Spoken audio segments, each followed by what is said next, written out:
Hello दोस्तों, board exam with Pankaj में आप सभी का स्वागत है। हम लोग 10th के 100 साइंस के इम्पोर्टेंट जो डिफिनेशन है, परिभाषा है, वो कर रहे हैं, जो बोर्ड एग्ज़ाम 2026 के लिए बहुत ही इम्पोर्टेंट होने वाली है। क्योंकि इससे बता रहे हैं 7 से 8 क्वेश्चन हर एक साल पूछा जाता है। ये पार्ट 5 है, इसके पहले पार्ट 4 तक अपलोड कर दिया गया है। जो भी पार्ट 4 तक नहीं देखे हैं, इस वीडियो को देखने के बाद 1 2 3 4 करके पूरे देख लीजिए, क्योंकि ये परिभाषाएं बहुत ही आपके लिए इम्पोर्टेंट होने वाली है बोर्ड एग्ज़ाम के लिए। इसे पूरा 10 पार्ट में 100 तक कंप्लीट किया जाएगा। स्टार्ट करते हैं। देखिए, पहला क्वेश्चन कह रहा है उत्प्रेरक क्या होता है, उत्प्रेरक किसे कहते हैं। बहुत बार क्वेश्चन आ चुका है, समझिए कि क्या होता है उत्प्रेरक। अगर कोई पदार्थ अभिक्रिया में बिना भाग लिए अभिक्रिया की गति को बढ़ा या घटा देता है तो उसे क्या कहते हैं, उत्प्रेरक कहते हैं। क्या बोले, ऐसा पदार्थ है जो अभिक्रिया में तो भाग नहीं लेता है, अभिक्रिया में भाग नहीं लेता है, लेकिन अभिक्रिया की गति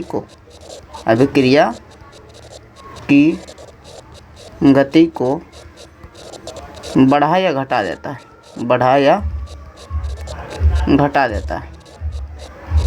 समझिए बात को। क्या कहलाता है, उत्प्रेरक कहलाता है। जैसे मान लीजिए कोई पढ़ रहा हो और उनके पिताजी आ जाए, तो पढ़ाई की स्पीड ही होती है, तेज हो जाती है। पढ़ाई की स्पीड क्या हो जाती है, तेज हो जाती है। जब पिताजी घर से गए, देखे घर में पिताजी नहीं है, तो पढ़ाई की स्पीड कम हो जाती है। पिताजी ने पढ़ाई में तो भाग नहीं लिया, आपकी पढ़ाई में ऐसा नहीं कि पिताजी आपकी पढ़ाई आपके लिए कर रहे हैं, लेकिन उनके आते हैं आपकी पढ़ाई का दर बढ़ गया या घट गया, उनके जाते हैं, तो यह क्या हुआ, आपके पिताजी का आना उत्प्रेरक कहलाया। समझे। अगर कोई पदार्थ अभिक्रिया में भाग नहीं ले, लेकिन अभिक्रिया की गति को बढ़ाया घटा दे, क्या कहलाता है, उत्प्रेरक कहलाता है। जैसे समझिए ना कि जब हम दाल बनाते हैं तो उसमें नमक डालते हैं, तो नमक के कारण जो दाल कम देर में अधिक देर में बनता है, नमक डालते हैं कम देर में बन जाता है, तो नमक क्या है, वहाँ उत्प्रेरक का काम करता है। तो याद रखिएगा अच्छे से परिभाषा। वह पदार्थ जो अभिक्रिया में भाग नहीं लेता है परंतु अभिक्रिया की गति को बढ़ा है घटा देता है, क्या कहलाता है, उत्प्रेरक कहलाता है। अच्छे समझ गए। वह पदार्थ जो अभिक्रिया में भाग नहीं लेता है लेकिन अभिक्रिया की गति को बढ़ाया घटा देता है, क्या कहलाता है, उत्प्रेरक कहलाता है। अगला है संचारण। संचारण को हम बोलचाल की भाषा में जंग बोलते हैं। जंग लगना, जंग कब लगता है, एक तो जंग पहले धातु पर लगता है। किस पर लगता है, धातु पर लगता है। धातु पर भी कब लगता है, इस बात को सोचिएगा। तो धातु पर जब ऑक्सीजन और जल का संपर्क होता है, ऑक्सीजन और जल या जल वाष्प का संपर्क होता है, इसके संपर्क में जब आता है तो क्या होता है, जंग लग जाता है। जंग लगने से क्या होता है, धातु की मजबूती में कमी आती है। मजबूती में क्या होती है, अपने बताइए, कमी होगी या अधिक होगी, मजबूती उसकी कम जाएगी। तो जंग क्या है, संचारण क्या है, जब कोई धातु ऑक्सीजन और जल के संपर्क में आता है, जब कोई धातु ऑक्सीजन और जल के संपर्क में आता है तो उसके मजबूती में कमी आती है, जिसे क्या कहते हैं, संचारण कहते हैं। परिभाषा समझ रहे हैं। जब कोई धातु ऑक्सीजन और जल के संपर्क में आता है तो उसकी मजबूती में कमी आती है, जिसे क्या कहा जाता है, संचारण कहा जाता है। इसे आम बोलचाल की भाषा में जंग कहते हैं। अच्छे से ध्यान रखिएगा। अगला है विकृत गंधता। विकृत गंधता मतलब, विकृत का मतलब खराब, किसी चीज़ को विकृत कर देना, मतलब खराब कर देना। गंधता यानी किसी चीज़ के गंध को खराब कर देना। गंध का खराब कर देना मतलब, यदि किसी भोज्य पदार्थ का गंध, उससे भोज्य पदार्थ से गंध आने लगे तो उसे क्या कहते हैं, विकृत गंध। तो समझिए, किस भोज्य पदार्थ में अधिक गंध आएगा और स्वाद में परिवर्तन होगा। देखिए, जो तेल वाला खाना होगा, वसा या तेल युक्त पदार्थ होगा, तेल युक्त भोज्य पदार्थ, खाद्य पदार्थ होगा, खाद्य पदार्थ, इससे ज़्यादा गंध आएगा, इसके गंध में ज़्यादा परिवर्तन आएगा, खराब गंध आएगा।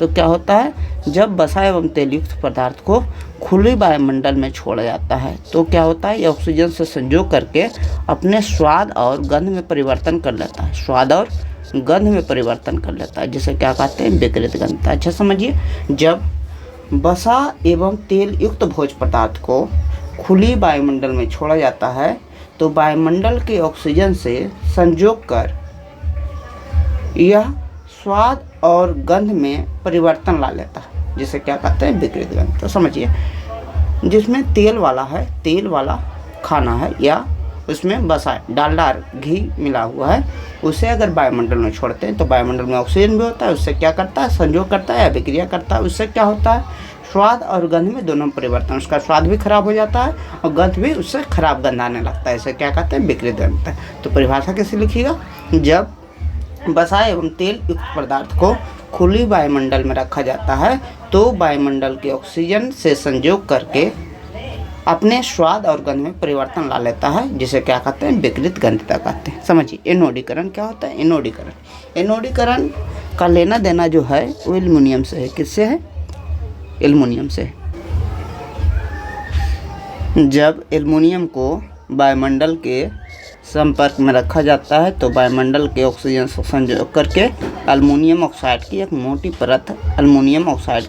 परत जमा लेता है, जिसे क्या कहते हैं, एनोडीकरण कहते हैं। अच्छा समझिएगा, जैसे आप जब नया नया बर्तन लाते होंगे एल्युमिनियम का, कोई तसला जो होता है वो आता है, इसमें इस प्रकार की एक रेखा बनी होती है, चिन्ह पारा हुआ होता है। धीरे धीरे घर लाते हैं तो देखते हैं कुछ दिनों में चिन्ह गायब होने लगता है। इसका मतलब क्या हुआ, एल्युमिनियम को जब लाए वायुमंडल में आप रखे, वायुमंडल के ऑक्सीजन से संयोग किया तो अपने ऊपर एक एल्युमिनियम ऑक्साइड की मोटी परत जमा लेता है, जिसे क्या कहते हैं, एनोडीकरण कहते हैं। तो याद रखिएगा, एल्युमिनियम जो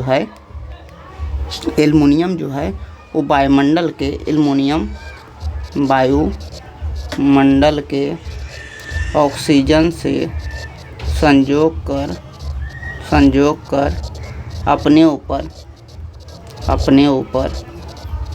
ऑक्साइड की एक मोटी परत जमा लेता है, ऑक्साइड की एक मोटी परत जमा लेता है, जिसे क्या कहते हैं, एनोडीकरण कहते हैं। अच्छा याद रखिएगा, जब एल्युमिनियम को वायुमंडल में छोड़ा जाता है तो वायुमंडल के ऑक्सीजन से संयोग करके अपने ऊपर ऑक्साइड की एक मोटी परत जमा लेता है, जिसे क्या कहा जाता है, एनोडीकरण कहा जाता है। देखिए जास्तीकरण। अभी संक्षारण बताएं, संक्षारण क्या होता है, कोई धातु जब ऑक्सीजन और जल के संयोग में आता है तो उसकी मजबूती में कमी आती है, जिसे संक्षारण कहते हैं। अगर किसी वस्तु को, किसी धातु को जंग से बचाना है तो उसके लिए क्या किया जाता है, जंग से बचाने के लिए, संक्षारण से बचाने के लिए उस पर तेल लगाया जाता है, ग्रीस लगाया जाता है। एक विधि है जिंक की पतली परत चढ़ाना, जिंक की पतली परत भी चढ़ाई जाती है, जिसे क्या कहते हैं, जस्तीकरण। समझिए, धातु को जंग से बचाने के लिए उस पर जिंक की पतली परत चढ़ाया जाना क्या कहलाता है, जस्तीकरण। इसका दो नाम है, यसद लेपन बोलते हैं, यसद लेपन, या इसको कहते हैं गैल्वेनाइजेशन।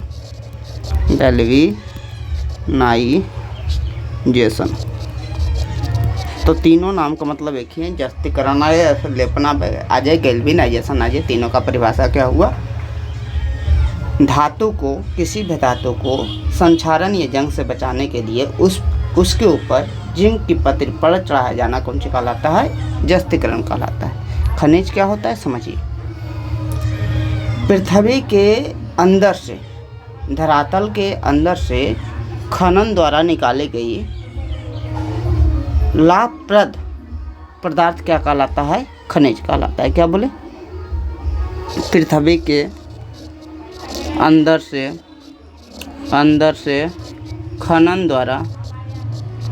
द्वारा निकाली गई लाभप्रद पदार्थ क्या कहलाता है, खनिज कहलाता है। समझिए, जैसे हम पृथ्वी के अंदर से खन के निकाले और मट्टी निकाल लिए, मट्टी से बहुत ज़्यादा लाभ नहीं होने वाला है, तो खनिज नहीं। लेकिन मान लीजिए कोयला निकाले, मान लीजिए अभ्रक निकाले, मान लीजिए सोना चांदी निकाले, तो जो कुछ भी हमारा लाभ का पदार्थ है जो खन के निकालें वो क्या कहलाएगा? खनिज। तो पृथ्वी के अंदर से खनन द्वारा निकाले गए लाभप्रद पदार्थ को क्या कहते हैं? खनिज कहते हैं। अब समझिए, यदि खनिज में धातु की मात्रा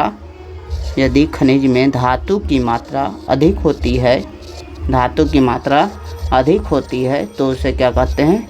अयस्क कहते हैं। क्या बोलेंगे? यदि खनिज में धातु की मात्रा अधिक होती है, जैसे खंड के निकाले तो कोयला निकाले, तो कोयला अयस्क नहीं है क्योंकि उसमें धातु नहीं है। लेकिन मान लीजिए हम निकाले बॉक्साइट एक अयस्क है जिसमें एल्युमिनियम रहता है। एल्युमिनियम और धातु हो गया, तो धातु की मात्रा अगर अधिक रहेगा तो उसे क्या कह देंगे?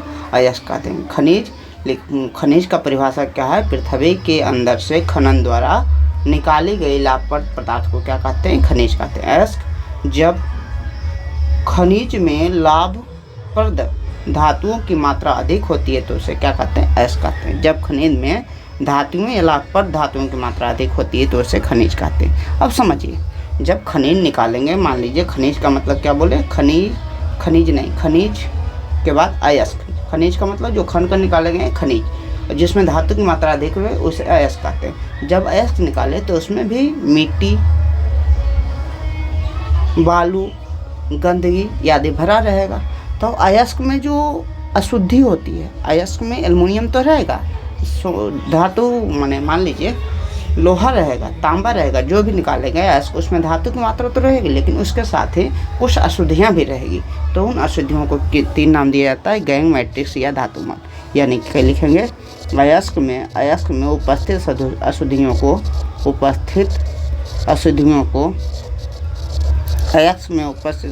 अशुद्धियों को क्या कहा जाता है? गैंग कहा जाता है, मैट्रिक्स कहा जाता है या धातुमल कहा जाता है। तीनों मतलब एक ही है। धातु कर्म क्या होता है?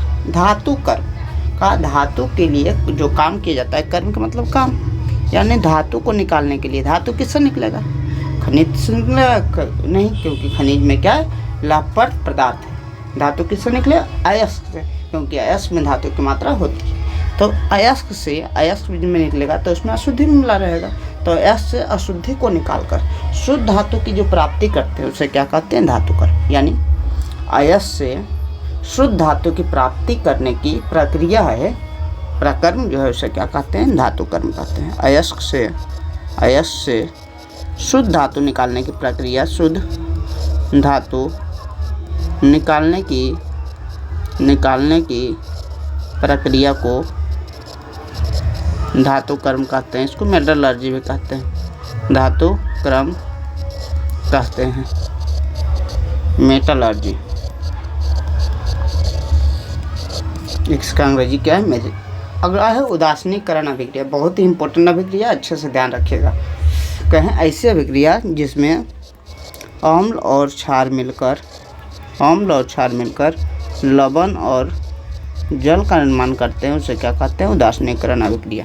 ऐसी अभिक्रिया जिसमें अम्ल और क्षार मिलकर लवण और जल का निर्माण करते हैं क्या कहलाता है? उदासीनीकरण अभिक्रिया। जैसे HCl अम्ल है, NaOH क्या है? क्षार है, बनेगा तो क्या होगा? Na और Cl, इसका प्लस का माइनस, तो NaCl और क्या? H2O मिलेगा। तो इसे क्या कहते हैं? उदासीनीकरण अभिक्रिया। ये एग्जाम्पल पक्का डालिएगा। ये क्या है? ऐसे लिखेगा, ये अम्ल है, ये क्षार है, ये क्या है? लवण है, ये क्या है? जल है। तो लिखेगा वैसा अभिक्रिया जिसमें अम्ल और क्षार मिलकर लवण और जल का निर्माण करते हैं क्या कहलाता है? उदासीनीकरण अभिक्रिया। पूरा वीडियो को अगर एक बार में नहीं समझ में आया दूसरा बार करके देखिए, लेकिन अच्छे से समझने की कोशिश कीजिए ताकि अगर एग्जाम में क्वेश्चन आ जाए तो आपसे ना छूटे। अच्छी तरीके से अगर कोई नहीं समझ में आया तो उसे कमेंट कर दे कि इसे अगला बार फिर से समझा दीजिए सर। अगला वीडियो में फिर उसे लेने का कोशिश हम करेंगे, समझाने का अच्छी तरीके से कोशिश करेंगे। Thank you so much for watching this video. अगर वीडियो अच्छा लगा तो वीडियो को लाइक से सब्सक्राइब करें और इस सीरीज में बने रहे। इस प्रकार की आगे भी सीरीज आने वाली है। Thank you so much for watching this video. Thank you.